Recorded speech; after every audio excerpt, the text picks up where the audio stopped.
दो योम महीने और हो बुढ़ियन और बुढ़वान। आप लोगों से हमारा निवेदन है कि आप लोग एक बार प्रेम से ले लीजिए। साथियों अब देखिए ये हमारी स्टार संगीत नाट्य कला पार्टी गौशपीर दरगाह से आई हुई है। देरी तक कि आप लोग एक बार प्रेम से जय जयकार का नारा लगा दीजिए ताकि मजा ले और मजा दो। कहना है इस समय आप लोग जमीन पर बैठे हैं जमींदार है।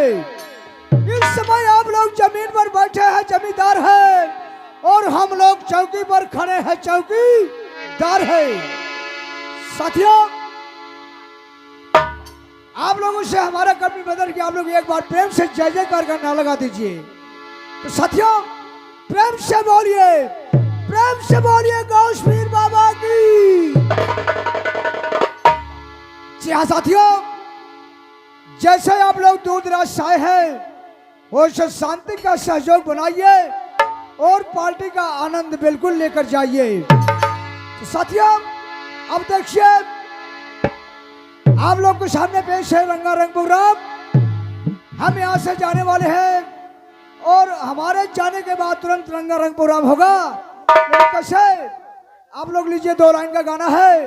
गाने की बोल है दुनिया कैसे बदल रही है बदलती जा रही है। ये कलयुग है ये कलयुग है। यह कलयुग में कहू ना चिन्हतवा जैसे बेटवा अपन बाप ना चिन्हतवा। साथियों घनघोर कलयुग है। यह कलयुग में बेटवा अपन बाप चिन्हत में बहन अपन भाई चिन्हतवा। और जवन आजकल के नई नई पतो है आवत है ना अपन सास ना चिन्हत कैसे कलयुग है। तो साथियों कलयुग कैसा लगा आप लोग गौर कीजिएगा।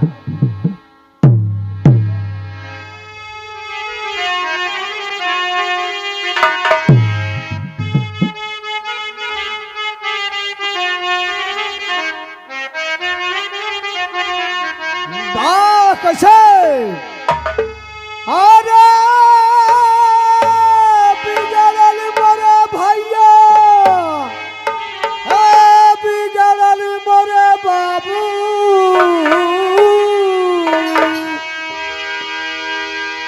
साथियों घनघोर कलयुग लगा है कैसे अरे बिगड़ल मोरे भैया बिगड़ल मोरे बाबू।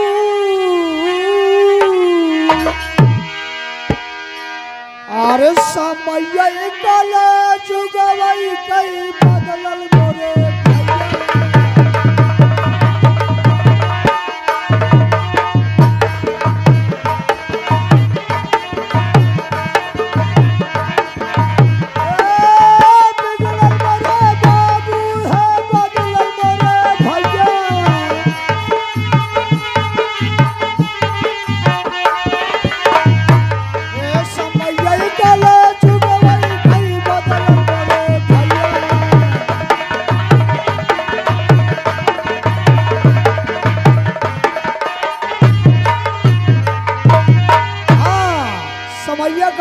बदल भैया कैसे हारे अब कई बेटवा बाप ना चिढ़ाई।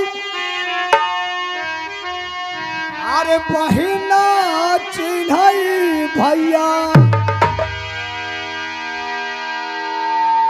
अरे पलंग पर चढ़ के पत्तो हो बैठाई। अरे बड़ी तनी माँ जाइया अरे समय काला जुगवई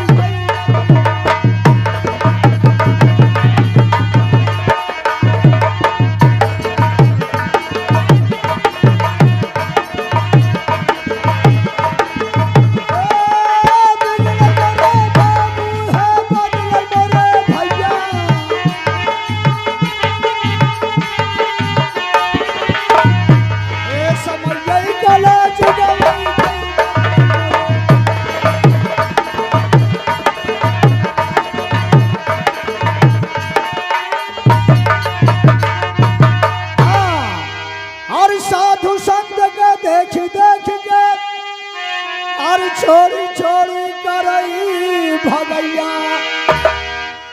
भैया भिखमंगा बेचारे दुआरे चला दुआ भीख दे ना निकले अंदर क्या करें आप लोग गौर कीजिएगा। और साधु संत का देख देख के और छोड़ी छोड़ी करई भगैया अरे अरुआ भरुआ ररुअन के और किया वही दूध मलैया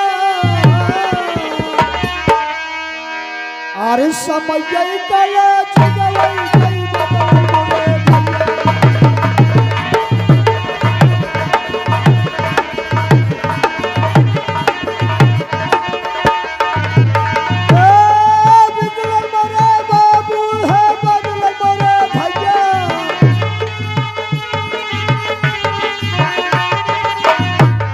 समय कला चुगवई